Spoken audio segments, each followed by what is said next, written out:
Ricardo Londoño. Ricardo is the real psycho, the only F1 driver whose story sounds like it was written by narcos. Londoño was Colombia's first ever F1 driver. Sort of. He got entered into one race in 1981 with Ensign, a backmarker team that was basically duct tape and dreams. But here's the twist. He never actually raced. Why? Because the FIA took one look at his credentials and went, yeah, this guy's a walking red flag. They denied him a super license. Translation: we don't trust this dude behind a lawnmower, let alone an F1 car. Yeah, I guess they were right. But why the sketchiness? Well, he wasn't your average pay driver. His money didn't come from sponsors. It came from cartels, like actual cartel money. Londoño had major connections to Pablo Escobar's crew. That's not a joke. His F1 attempt was basically a money laundering scheme with racing fuel. When the FIA sniffed around his background, the alarm bells didn't just ring, they exploded. After F1 said no thanks, Londoño didn't quietly disappear. He went back to Colombia and got deeper into the underworld. Drug trafficking, smuggling, shady business deals, the whole package. He wasn't a failed racing driver. He was a narco entrepreneur with a helmet. And just like every Netflix drug villain, it ended badly. In 2009, Londoño was shot dead by a hitman while driving his SUV. Full gangster-style execution, just casually erased from the world like a deleted scene. The wild part? There are still people in Colombia who think he was misunderstood, that he was a national hero blocked by corrupt F1 politics. Brother, the man was literally bankrolled by Escobar and got rejected by the sport for being too dangerous. This is F1, where Mazepin did race. Londoño's legacy is the stuff of legend. Not because of what he did on the track, he didn't even qualify, but because he brought full cartel drama into the paddock and almost got away with it. Almost. But still, RIP. Adrian Sutil. Adrian Sutil was never really known for being a superstar. More like a midfield guy with the occasional spicy overtake. But once he retired, he made headlines. Just not the kind you want. Let's set the scene. It's 2011 and Sutil is at a nightclub in Shanghai, celebrating, maybe a little too hard. Enter Eric Lux, a big-time F1 executive, part owner of Lotus Renault at the time. Champagne's flowing, music's loud, Sutil's feeling himself. But then, boom, Sutil stabs Lux in the neck with a broken champagne glass. Yep, you read that right. Champagne, glass, neck, blood everywhere, total nightclub horror movie vibes. Sutil said it was an accident. Lux said, "Are you serious? Lawsuit incoming." And it got worse. This wasn't just a fight at the club, this was international assault. German courts got involved. Sutil ended up convicted, found guilty of bodily harm, got an 18-month suspended sentence and had to pay a fat fine. F1 teams suddenly didn't want to touch him. Can't imagine why. You stab one team owner and suddenly you're a liability. Crazy, right? But wait, there's drama within the drama. Guess who was with him that night? Lewis Hamilton. Yep, they were best friends, like ride or die besties. And when the trial happened, Hamilton didn't show up to court, didn't testify. Sutil was furious, called him a coward, told reporters Lewis wasn't a real friend, public friendship breakup, brutal. Sutil did manage to crawl back into F1 for a bit, but he was never the same. The whole thing followed him like a dark cloud. Clubs probably banned him from even looking at glassware. Nowadays, he's a ghost. Shows up occasionally at F1 events wearing expensive watches and fake smiles, but everyone remembers him for that one night in Shanghai. One moment, one broken glass, one career shattered. Moral of the story, never stab rich people with sharp objects, or just don't stab anyone, I mean.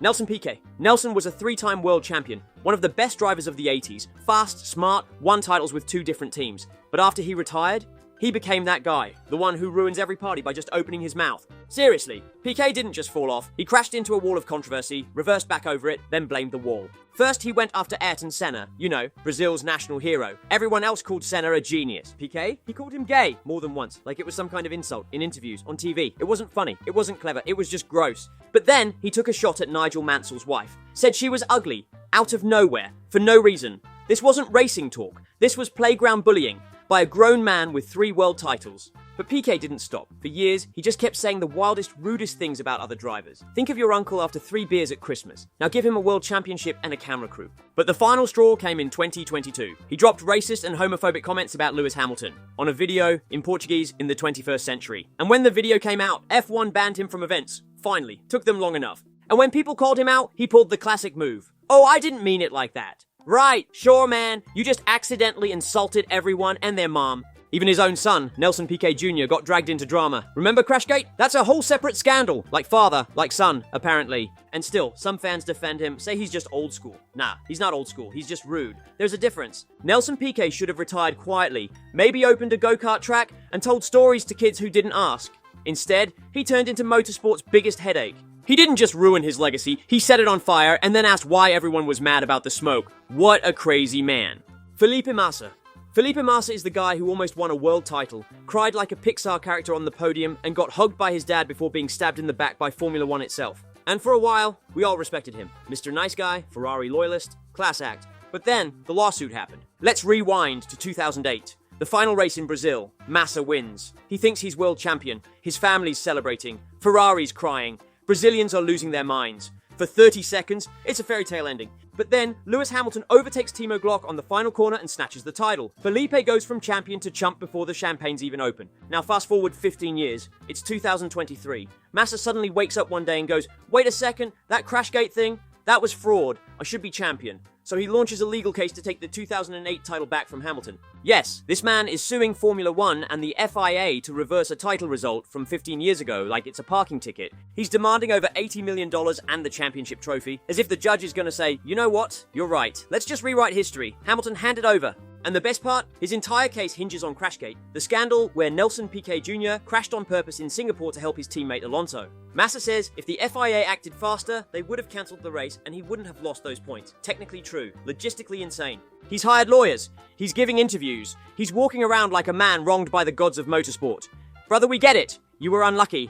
But trying to retroactively win a world title is next-level delusion. What's next? Rubens Barrichello sues for every time Schumacher ignored team orders? Even Bernie Ecclestone, the man who thinks morals are optional, said Massa got robbed. But that's like getting legal advice from a serial killer. The F1 community is split. Some say justice for Felipe, others say therapy for Felipe. But deep down, you know he's not getting that trophy. But he will get remembered, not as a world champion, but as the guy who lawyered up 15 years after losing fair and squarish. Massa's post-retirement move wasn't punditry, coaching, or chill. It was revenge tour. And honestly, respect. Delusional, but respect.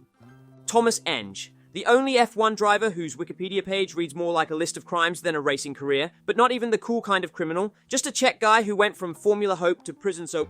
Wow, that was a nice sentence. Let's start with the basics. He drove one F1 race in 2001. That's it, 1 star, 1 foot in the door. Blink and you missed it. But somehow, he managed to make that footstep infamous. In 2002, during his time in Formula 3000, Eng failed a drug test. The drug?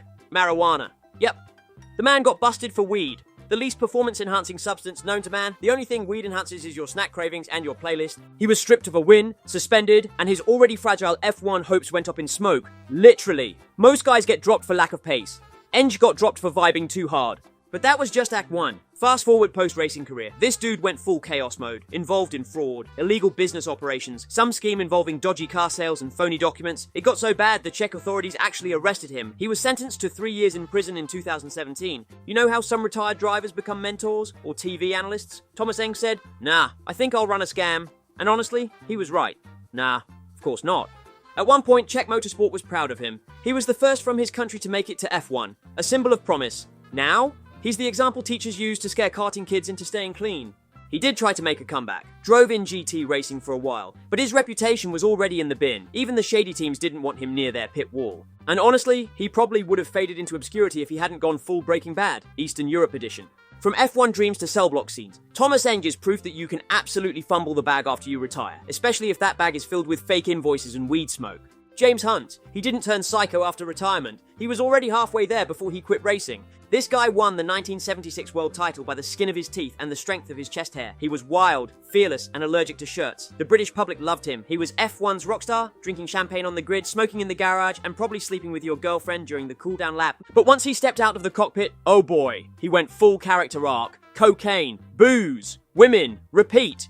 He tried TV commentary and somehow made that controversial. He'd insult drivers live on air, swear during broadcasts, and once called a rival a load of rubbish mid-race. Legends say BBC producers kept a delay button just for him. He'd show up to work barefoot, drunk, or not at all.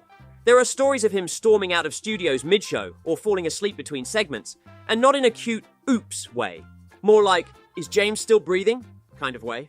One time, a fellow commentator tried to clean up after Hunt's sloppy on-air rant. James cut him off and said, "If you wanted something dull and proper, you should have asked bloody Murray Walker to do it." Live, with no apologies, and off-screen, just as bad. Hunt's post-racing life was a carousel of parties, hangovers, bad investments, and short marriages. One tabloid called him the fastest man to lose his money and his pants. He never denied it. He died young, at 45, heart attack, probably shocked his body by staying sober for more than a day. F1 mourned him like a fallen king, but his legacy, it's complicated. Hunt was the original live fast, die young F1 legend. Rep.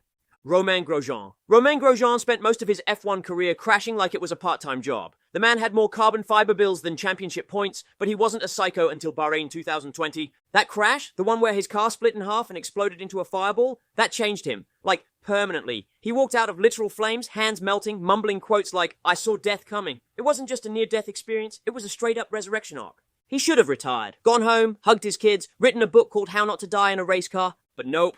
He went to IndyCar, because what's the one place crazier than F1? IndyCar street circuits, where walls are made of concrete and half the grid thinks mirrors are optional. Grosjean fit right in. But here's where the post-F1 psycho energy starts to bubble. In IndyCar, he didn't calm down. He got angrier, started beefing with everyone, screaming at rivals, throwing his hands in the air mid-race, full rage mode interviews like he was on a reality show. Drivers called him reckless, teammates called him annoying. He'd crash, blame others, and post smiling selfies like nothing happened. Dude was tweeting memes while still sore from whiplash. At one point, he even posted his burned gloves from Bahrain with the caption, "My lucky charm." Sir, therapy exists. And yet, he's still out there, still racing, still one incident away from creating the next safety innovation in motorsport. FIA should just name the next fireproof suit after him. Grosjean didn't turn psycho the usual way, he didn't punch anyone or get arrested, but he definitely broke. That fire didn't just scar his hands, it flipped a switch in his brain. He races like he's in his own personal survival movie.